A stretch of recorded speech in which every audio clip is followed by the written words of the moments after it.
Hey guys, Coach Corey here. I got Eric on the rower. Today we're talking about the common faults in rowing. So our last video we talked about the importance of performance. Today we're going to talk about the areas that we typically see in our gym.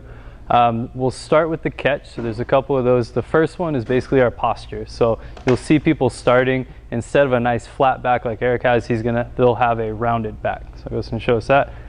Not ideal. Pretty obvious why. It could lead to some back injuries, things like that. So we always want to make sure chest up, back flat, right? Another one that we find in the start position or the catch is people have their butt all the way to their heels. So go ahead and bring your butt all the way to your heels. And you can see he's already basically in a lean back position. His heels are off the platform pretty far. It basically just turns into a quad driven movement of him pushing back as hard as he can. So those are our two from the catch position where we would start. Next we'll talk about the drive. So if he was in a good starting position, there's still a way to make this just quad driven. He could push and basically his butt's going to shoot back and then it turns into a big hip extension. So we'll show you that. So go ahead and do a couple. And so you can see butt shoots back, and at that point it's just how much of a back extension you can do to get the row going. Not very powerful, so we're going to try to avoid that. The other one, this will be a little hard to see, we're looking at an early arm bend. So once he starts this movement, the arms start bending right away. Not very efficient. It's out of our chain, our kinetic chain. So I'm going to show you that. You can see the early arm bend and then the lean. Obviously not very efficient. It's basically how strong your biceps are, which might be a good thing. Talking about the finish position. So all the way to the back, we always want to be to our sternum in that finish position, but sometimes people try to get that last little bit of distance and they may go too high. So we'll show a couple of those where he's going to pull all the way up to his face, trying to get that last little bit. Not very efficient. We even see the crazy ones, the ape hangers, right? None of those.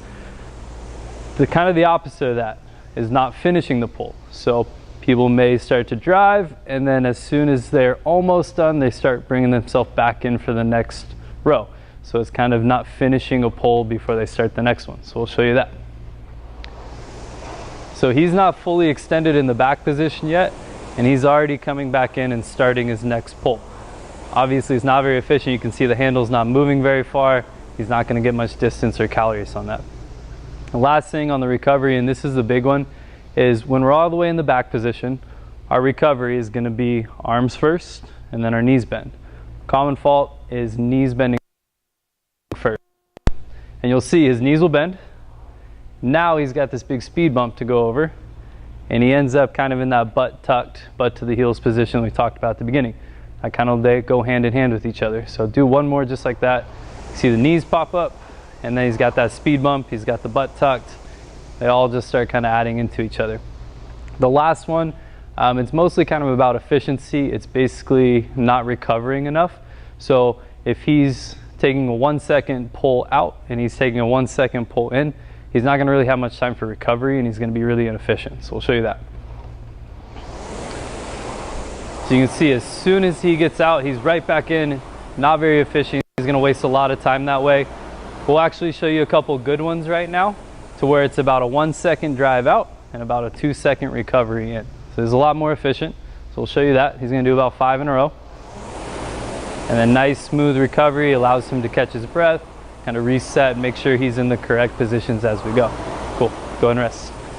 So those are our common faults that we have in the deadlift, or deadlift, the row.